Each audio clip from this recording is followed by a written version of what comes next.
আসসালামু আলাইকুম। আজকে আমি নিয়ে এসেছি কিভাবে অথেন্টিক স্বাদের সহজে চিংড়ি দিয়ে লাউ রান্না করা হয়। আর এই প্রসেসে একবার লাউ রান্না করে খেয়ে দেখেন, আমি কথা দিলাম মুখে লেগে থাকার মতো সেরা স্বাদের স্পেশাল রান্না হবে। আমি আপনাদেরকে 100% গ্যারান্টি দিয়ে বলতে পারি ইনশাল্লাহ। এই রেসিপিটি শিখেছি আমি আমার মায়ের কাছ থেকে, তবে আমার মা আজ দুনিয়াতে বেঁচে নেই। সবাই আমার মার জন্য দোয়া করবেন। তাহলে আর কথা না বাড়িয়ে শুরু করা যাক কিভাবে অনেক স্বাদের লাউ রান্না করা যায়। আমি আগের থেকে এখানে একটা মাঝারি সাইজের লাউ কেটে নিয়েছি। আমি এইভাবে টুকরোগুলো দিয়েছি।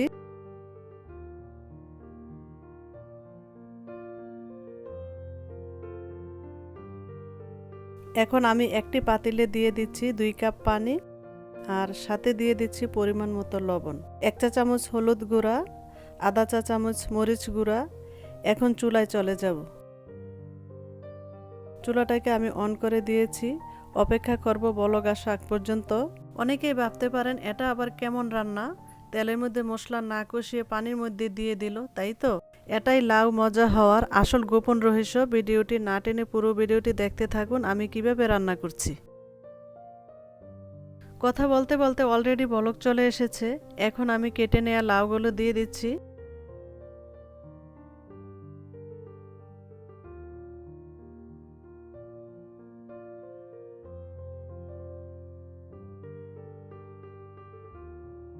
এখন আমি ঢেকে দিব 10 মিনিটের জন্য। আর এই ফাঁকে ফাঁকে 2 থেকে 3 বার নেড়েচেড়ে দিতে হবে।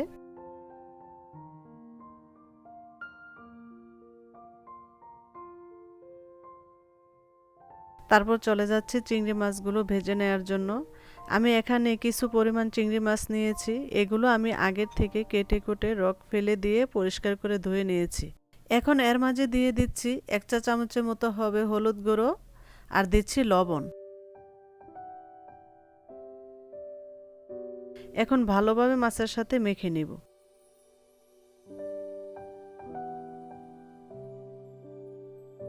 এখন আমি ভাজার জন্য চলে যাব চুলায়। আর আমি একটি প্যানে 4 টেবিল চামচ অ্যাভোকাডো অয়েল দিয়েছি। আপনারা যে কোনো রান্নার তেল ইউজ করতে পারেন। এখন আমি মাছগুলো ছড়িয়ে দিব।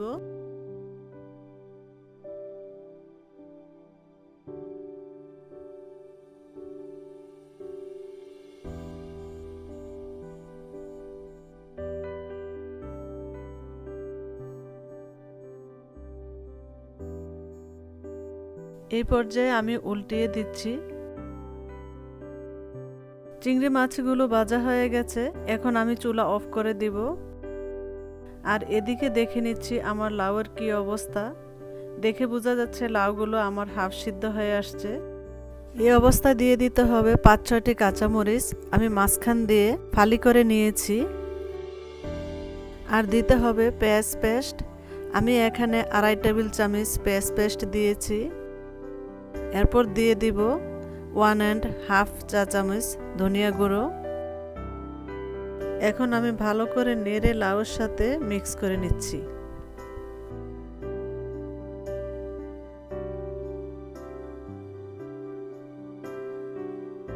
এখন আমি ঢাকনা দিয়ে আবার ঢেকে দিব 5 মিনিটের জন্য। ফিরে আসছি 5 মিনিট পর। এখন দিয়ে দিব ভাজা চিংড়ি মাছগুলো। লাউগুলো কমপ্লিটলি সিদ্ধ না হওয়া পর্যন্ত আমি রান্না করতে থাকব।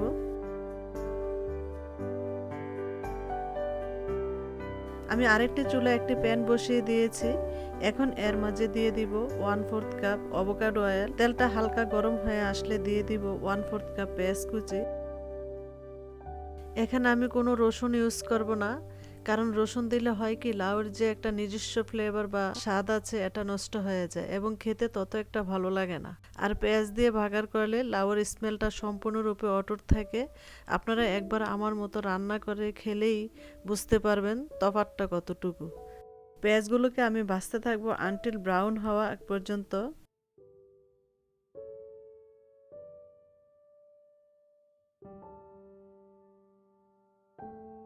এমন অবস্থায় এখন আমি লাউয়ের মধ্যে ঢেলে দিব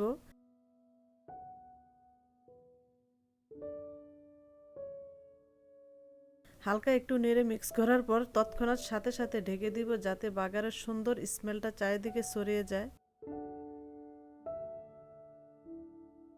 বাগারের পর আমি বেশিক্ষণ আর রান্না করব না। এ পর্যায়ে আমি আস্ত 7-8টি কাঁচামরিচ দিয়ে দিচ্ছি। এখন আমি দিয়ে দিব ধনিয়া পাতা কুচি। ধনিয়া পাতা আমি পরিমাণে একটু বেশি নিয়েছি, কারণ এই ধনিয়া পাতা ও লাউয়ের স্বাদ বৃদ্ধি করার আরেকটি ইম্পর্টেন্ট থিং। একটু নেড়ে ধনিয়া পাতা মিক্স করার পর আমি চুলা অফ করে দিব। এখন আমি আপনাদেরকে পরিবেশন করে দেখিয়ে দিব। আসলে দেখতে যতটা লোভনীয়, খেতে অসম্ভব মজার একটা তরকারি। তাহলে আজকের মতো এখানেই শেষ করব। আর আপনারা লাউ রান্না করে খেয়ে আমাকে কমেন্ট সেকশনে কমেন্ট করে জানাবেন কেমন হয়েছে। আর আমার এই রেসিপি যদি আপনাদের একটু উপকারে আসে তাহলে আমার চ্যানেলকে প্লিজ সাবস্ক্রাইব করতে ভুলবেন না। আল্লাহ হাফেজ।